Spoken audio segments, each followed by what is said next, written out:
Hello everyone, in today's video we're going to be studying or doing the Cambridge IGCSE Computer Science Paper 1 of February-March 2022. So let's get started with the first question of the paper. A computer stores data in binary form. Okay, so it stores data in binary form. The binary numbers can be represented as hexadecimals and denary numbers. Convert the 8-bit binary number to denary. So let's go ahead and get started. So first, let's write the binary number 1010, 01010101 and 01. 1, 2, 3, 4, 5, 6, 7, 8. 1, 2, 3, 4, 5, 6, 7, 8. All right, so after that, we are going to be going ahead and placing the binary weightings. So what are the weightings? It's 2 to the power 0, 2 to the power 1, 2, 3, 4, 5, 6, 7. So basically, the weightings will basically be 1, 2, 4, 8, 16, 32, 64, and 128. So now we do not need all of the values. We need to only pick the values of one that are on. So that's going to be 64, this value. Then the value is going to be 16, that's going to be this value. Then the value is going to be 4, that's going to be this value. And the value is going to be 1. So from this value of total, it's 64 plus 16 plus 4 plus 1. So in total, in theory, it should be giving me 85. So the answer for number 1 is 85. The next question tells this converting the binary to hexadecimal. So let's go ahead and convert it. So we have 1, 1, 1, 2, 3, 4, 5, 6. 1, 2, 3, 4, 5, 6. So the first step is going to be dividing it into 4 groups. So 1, 2, 3, 4, and 4. So now again, we have to place the hexadecimal weightings underneath, which is basically the same. 1, 2, 4, 8, 1, 2, 4, 8. Again, we're increasing by 2 to the power 1, 2 to the power 2, and then 2 to the power 3. So basically, again, 2 to the power 0, 2 to the power 1, 2 square, 2 cube. So what is going to be the total addition of the numbers? Here, it's totally 0 because none of the values are on. Here, we have to do 8 plus 4, 9, 10, 11, 12. So what is 12? So we have to understand the hexadecimal digits. So we have A equal to 10, B equal to 11, C equal to 12. So that's going to be our value. So this is actually C. So the answer is going to be C0.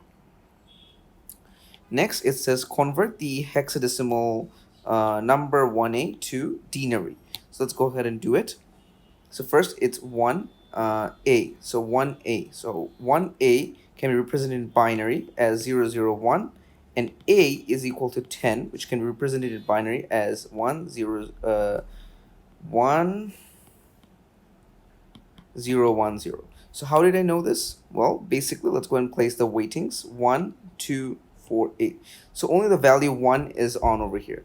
1, 2, 4, 8. Here, the value 8 and, oops, sorry, not this value, not 1. The 2 is open. So over here, 8 plus 2, it's 10, which is equal to 8. So first, we have found the 0001, 1010. This is the binary value. So now what we want to do is we want to place the denary values over here. So 16, 32, 64, and 128. So it's going to be 16 plus 8 plus 2. So we're going to be writing 16 plus 8 plus 2, which is going to be 26. So basically, our answer is for number 1 is going to be 26. All right, so for the next question, the binary numbers as stored as bytes. So the binary number is stored as byte. State how many bits are there in 2 bytes. So how can we do this? So we know 1 byte is equal to 8 bits. So therefore 2 bytes is 8 into 2, which is 16 bits. So the answer is 16 bits. Nadia creates a digital image for a school project. So name an example of an image format. So it could be JPEG, it could be PNG, it could be TFT. You could write anything. But for O-level syllabus, it's only better to focus on JPEG because this should be a much more accurate answer. Okay, so describe how a digital image is stored by a computer. So I'm going to write the full answer and I'm going to try to explain as I go. So digital images are represented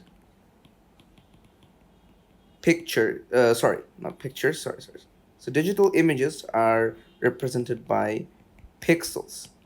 Each pixel is assigned a binary value and is stored. Okay, so digital images, so this is an image. It has many pixels, and all of these pixels are represented as an image because each image has a binary value that is stored in the picture.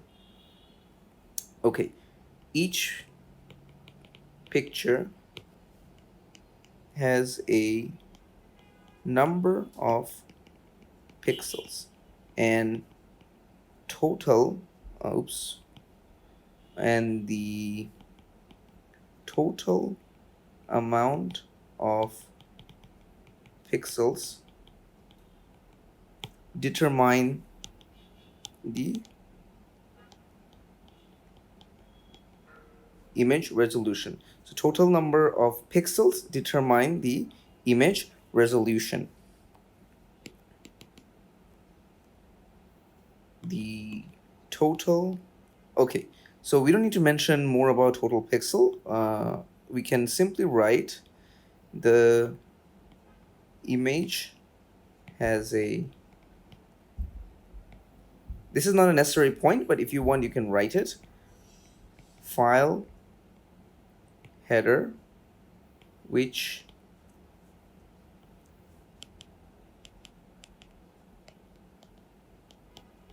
necessary details like size and format.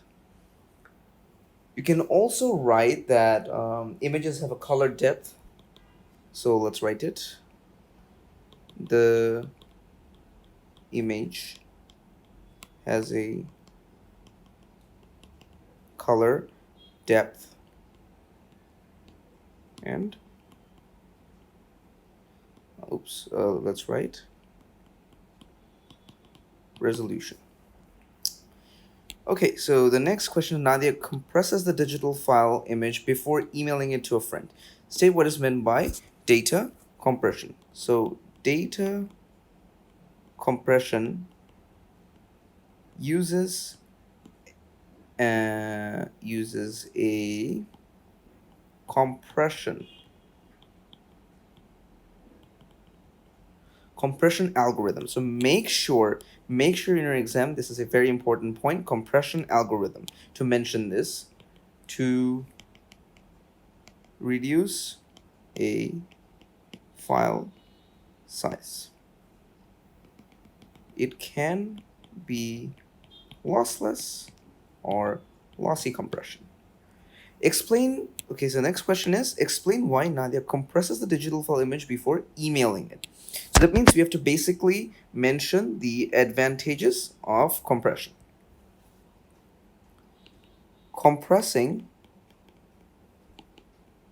the image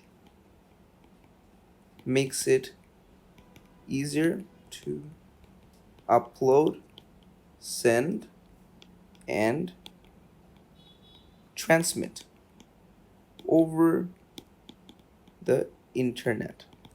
So once the email file size is short, it's small, it's very easy to send the compressed file on the other end of the internet. So compression makes sending the image file easier.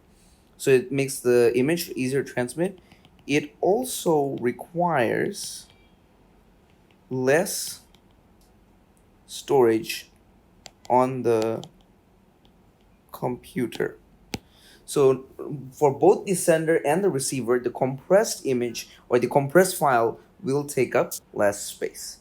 Moving on to the next question. So Nadia's email service uses parity bits as a method of error detection during data transmission. how parity bits are detected. So basically, let's go ahead and learn what parity bits are.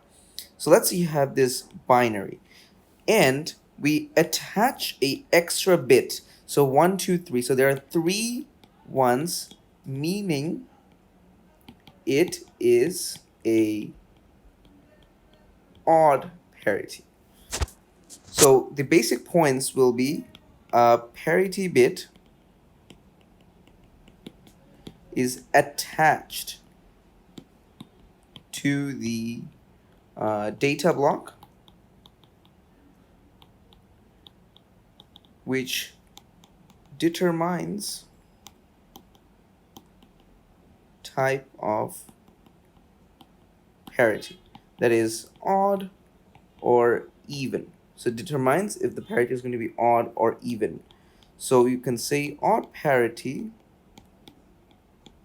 will be sent as odd parity, even parity should be sent as even parity, sent as even parity. Okay, so now odd parity should be sent as odd parity and even parity should be sent as even parity.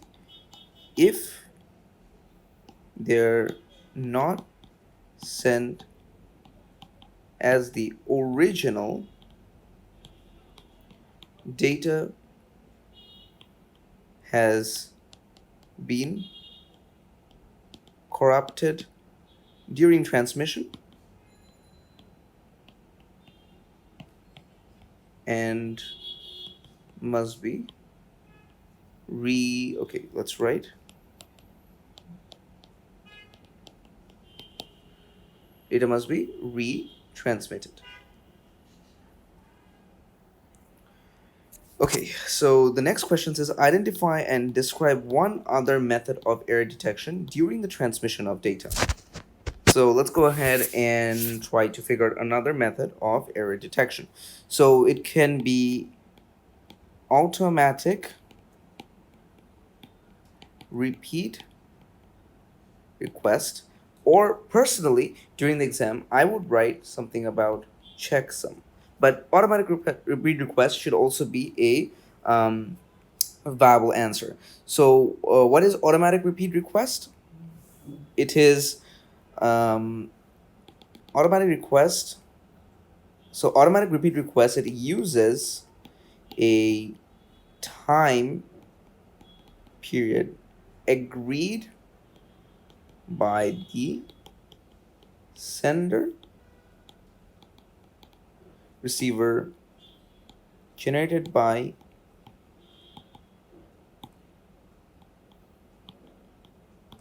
and automatic repeat request uses other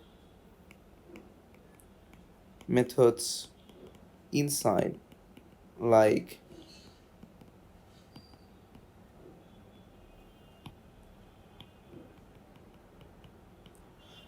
parity check or checksum. And for checksum, what can we do? For checksum, it is an additional bit generated by a calculation known by both sender and receiver and sent along with the data block. So this is the very basic definition. Okay, so tick to show the logic gates that will have. Okay, so we'll give an output of 1 for the given inputs A and B. So the output must be 1 for inputs A and B. So let's first see. So we have A and B over here for an AND gate. Okay, so what can we do for AND gates? If we have 1 and 1 and we go through an AND gate, so it's 1 into 1, which should be giving me 1. So AND, it's 1. Okay, So for n, as it's 1, we'll put a tick symbol on 1. Now if a and b is 0 for n gates, if we change these values to a 0, 0 times 0 is going to give me 0. So we're not going to put any tick. Now if we change one of these values to 1, it's going to be the same thing. So if we erase this, 1 times 0 will also give me 0. So none of the answers are correct. Now let's move on to a OR gate. This is our OR gate. So the first is 1, 1. So 1 plus 1 will give me 1. So yes. Then if you change these values to a 0, 0 plus 0 is going to give me 0. So we don't tick. So we do not tick on the given box. So we don't tick here. And we don't tick here. And finally, if we change one of these values to 1, we have 1 plus 0, which is also going to give us 1. So yes, we're going to tick. Now for NAND gate, let's do it over here. So once 1 times of the value is 0, we do bar. So it's basically a times b bar, which will give me 1. So 0 bar, or the prime of 0, is 1. So yes, we do tick here. Oh, sorry, we don't tick here. Over here, we do not put a tick. Now 0 times 0. So what is 0 times 0? So we're going to rub these values out. So 0 times 0 is going to give me 0. But if you do a 0 bar, it's going to give me 1. So my value was actually incorrect over here. It should be 1 bar, which will give me 0. So yes, there will be a tick for this value. Now, if we replace one of these values with a 1, it's 1 times 0, which is giving me 0. So we put a 0 bar, or the opposite of 0, which is 1. So this will also be a tick. Okay. So the next is a NOR gate. So we'll just replace this with the NOR. So, okay, I just rubbed it for some reason. So now we put 2 1s. So 1 plus 1 is 1, which is also going to give me 0. So 1 bar. So we do not put a tick over here. Next, we have 1 plus 0, which is also going to give me 1. We will also put a bar. So we do not put a tick here. Finally, we have 0 plus 0. Sorry, we do not put a tick here. 1 and 0, we do not put a tick here. For 0 plus 0, we have 0, which is equal to 1. So we put a tick here because it's the opposite of 0, NOR. Now we have XOR, which is exclusively OR. So how do we calculate the XOR value? Let me just erase this. So this is how we draw a XOR gate. So 1 and 1. So the values are same. Okay, if the values are same, that means the product is 0. So that means we do not put a tick over here. Again, so we have 0 and 0. So if the values are same, 0 and 0, it is 0. So once again, we do not put a tick over here. Finally, if we change one of these values to 0, 1 and 0, they're different. That means yes, these are exclusive values, and we'll put a tick on the XOR area. Okay, so draw a logic circuit for the given logic statement. So this is our logic statement. So let's go and draw the circuit. So first, A XOR B. So this is part 1 of our circuit. So A XOR B. So if you take A, take B,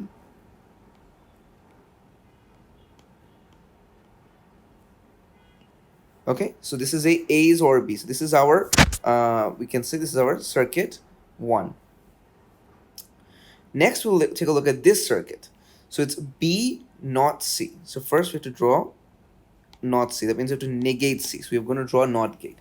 And then it's an OR. So from B, we'll take another gate, and then we'll join it together with an OR gate.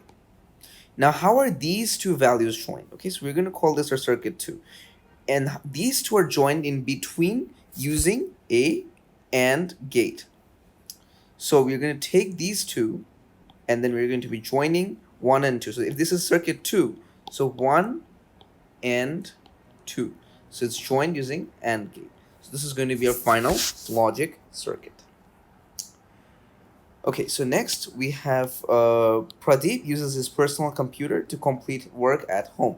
Pradeep uses a mouse and keyboard to control the computer. complete the descriptions and principal operation of a mouse and keyboard, and most not all term. Okay, so not all the terms needs to be used. So first, absorbs. Okay, let's read through it. An optical mouse shines a red light from a dash underneath the mouse. Obviously, it's going to be a light emitting diode, this right over here. So it's a light emitting diode,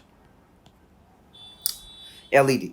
Okay, the light dashed from the surface through the lens of a mouse. The light is reflex. So the right reflex. So transmitting to the computer. The computer then determines the dash and dash of the movement. So obviously, when a mouse is moved, the computer needs to know its speed, which is also known as DPI, dots per inch speed. So first, it's going to be the speed, and second, it's going to be the position of the mouse. So it's the direction where the mouse is moving. So it's going to be the direction. When the user presses on a key, the key pushes a dash on the circuit board. So what can the key push? Obviously, it's going to push or press a switch to register the click. And finally, this completes a dash. So obviously, when a key membrane right here, it's going to be pressed, it's going to complete a circuit. So it completes a circuit. So we have circuit right here. So it completes a circuit. Identify two other input devices Pradeep could use with his personal computer. So it's a keyboard and mouse. So you could use a scanner, 2D or 3D. Then let's say he could also use a touch screen. So you could also use a touch screen. Okay, next, this question was a bit tricky for a lot of candidates because this type of question is not very common. Pradeep uses a projector attached to a ceiling with a high definition HD. The projector was broken and he wants to buy a replacement. He needs to choose between an LCD projector and a digital light processor. Okay, so now we're going to be going ahead and taking a look. Okay, so now we're going to go ahead and take a look at the differences between a LCD and LED projector. So over here, let's take a look at the differences between an LCD and LED projector. So these are the basic differences between an LCD and LED projectors.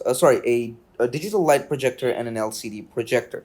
So in general, since this is an in-syllabus question, however, this is not a very common question.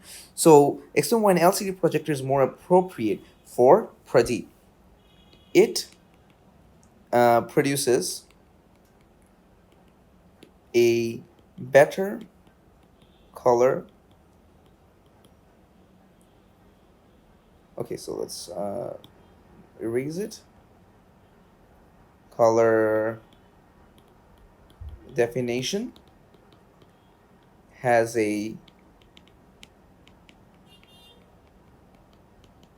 high resolution, and finally, since it's a we have a 3-mark question over here, we need one more point. So if we switch back, we will see that LCD projectors give a sharper image, better color saturation, and they are more energy efficient. So this is a point that a lot of candidates missed this year.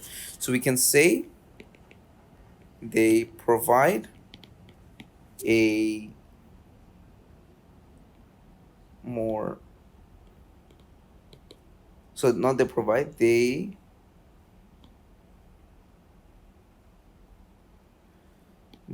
are more efficient than DLP. Pradeep stores his collection Pradeep stores his collection of films and his work on a personal computer. Pradeep has a copy of it in a single storage device. Appropriate. Okay, so over here you can do both a HDD and SSD.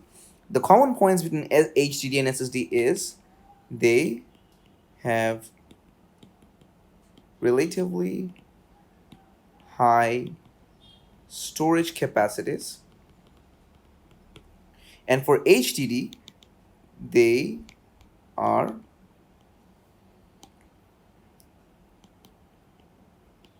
cheaper. So this point will go for HDD, and this point will now go for SSD. They have no moving parts and have high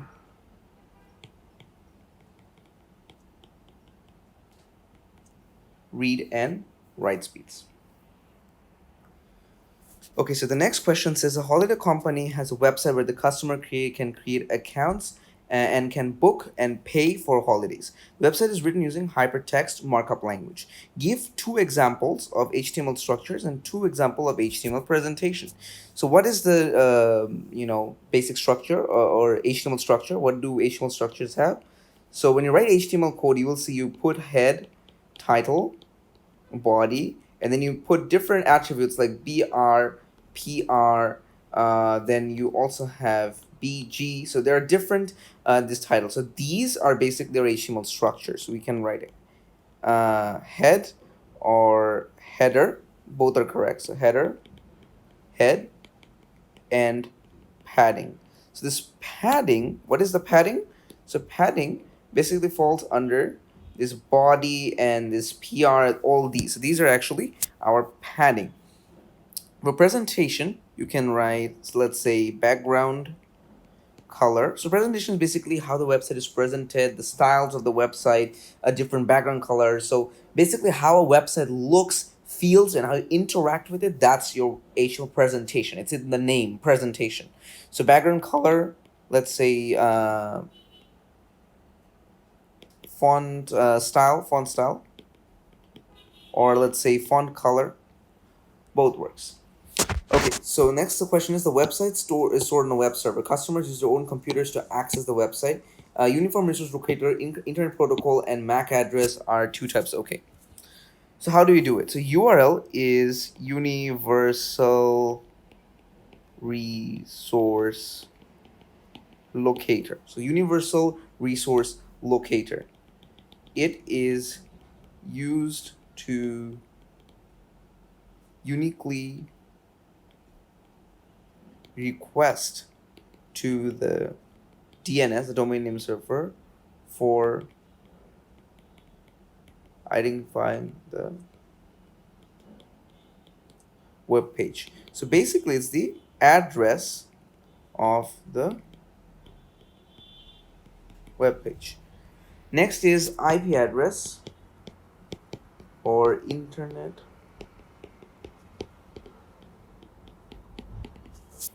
protocol address. So what is the internet protocol address? It is basically used to locate or it's basically a unique address. So make sure to mention unique address.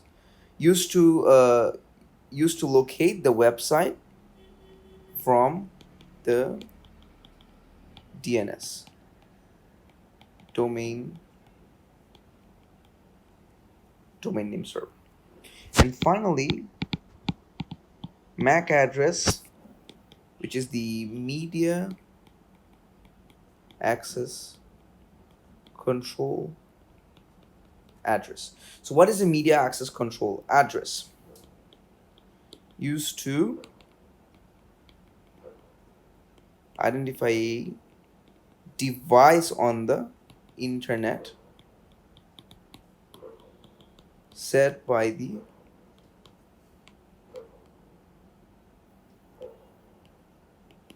and it doesn't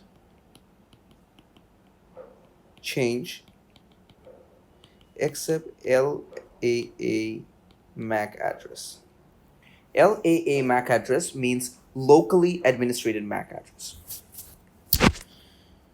Okay, so the company is concerned about its threat to the web server. Complete the table by identifying two potential threats to its web server. So web server. So you have to make sure that it's related to web server.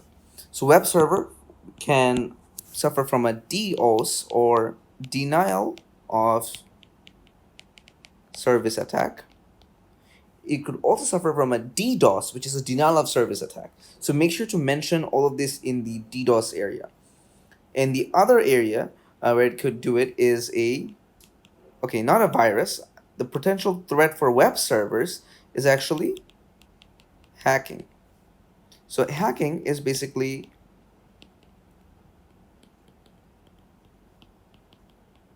unauthorized access. And DDoS is unable.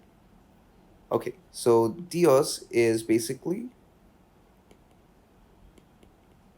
causing the web server to crash, and so the web server will crash. Users cannot visit the. So over here, software can be using a firewall / proxy server,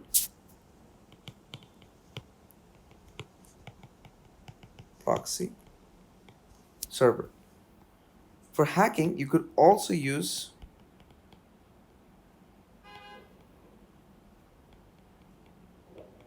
antivirus softwares. Okay, so business uses a closed circuit CCTV or CCTV. Okay, a system that starts recording when there is motion detected.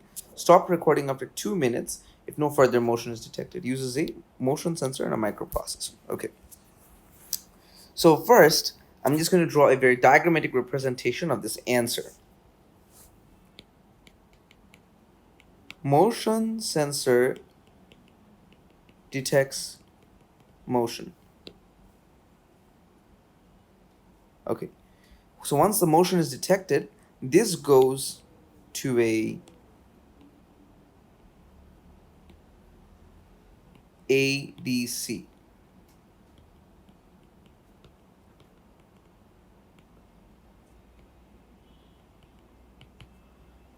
Then this goes to the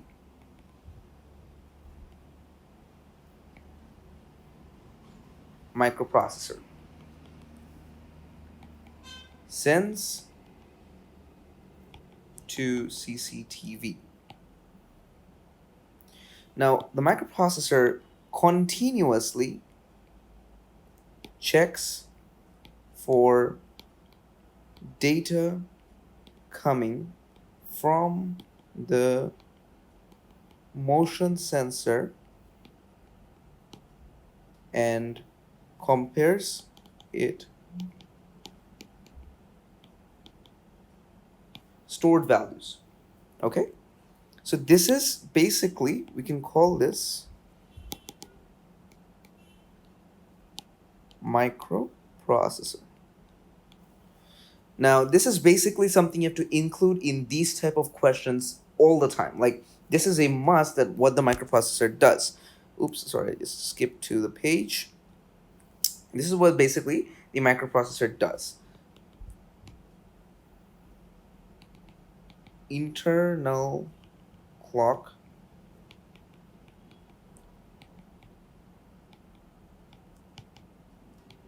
(2 minutes). Now, once again,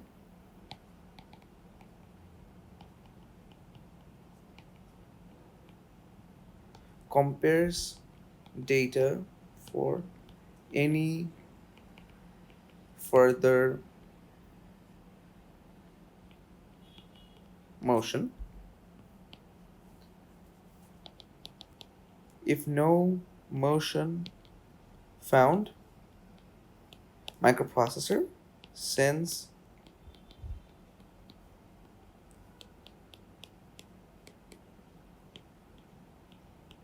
stop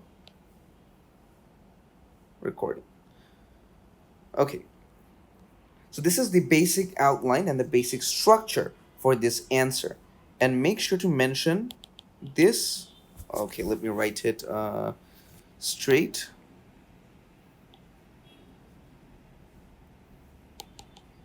This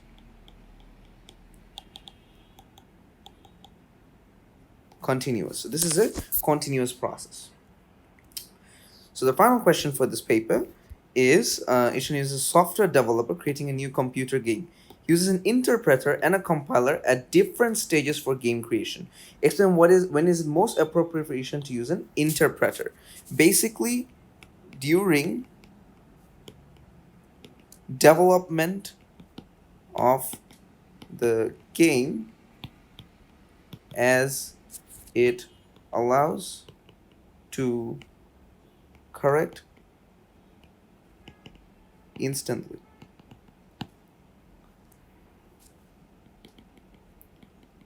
It doesn't make the size of the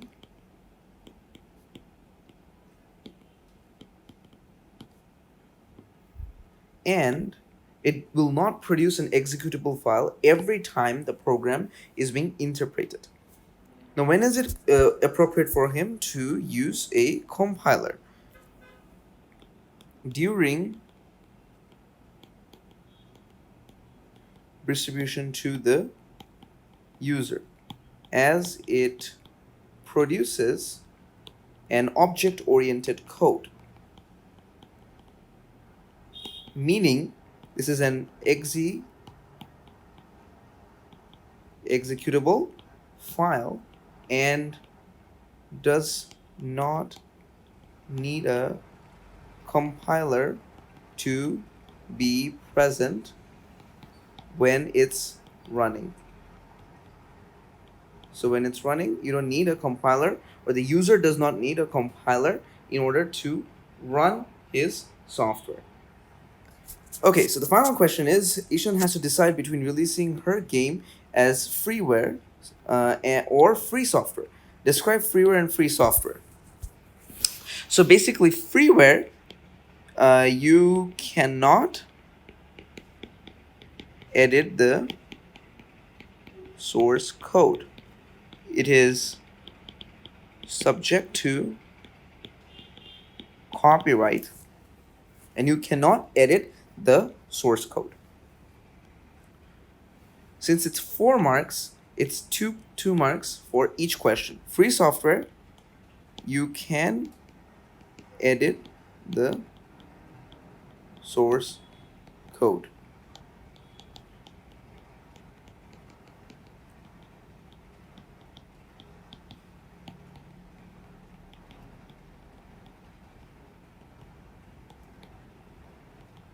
Modified version to public, meaning that even if you modify it, even it's not copyrighted, however, you cannot share your modified code to the public claiming that it's yours, because this will become a type of,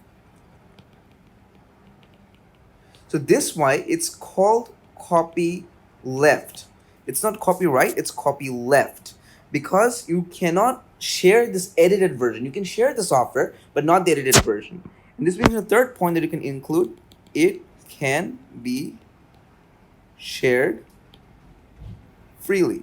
For this one also, it can be shared freely. So I hope this helps, and I will be including this downloadable paper in the video description. So this was the IGCSE Computer Science Theory Paper 1. Hopefully I could explain each point and then do the each questions carefully, and hopefully this helped you learn something from the video. And if you have any paper requests that I should do, please mention in the comments, and I'll catch you up in the next video with another paper or another lecture. Bye.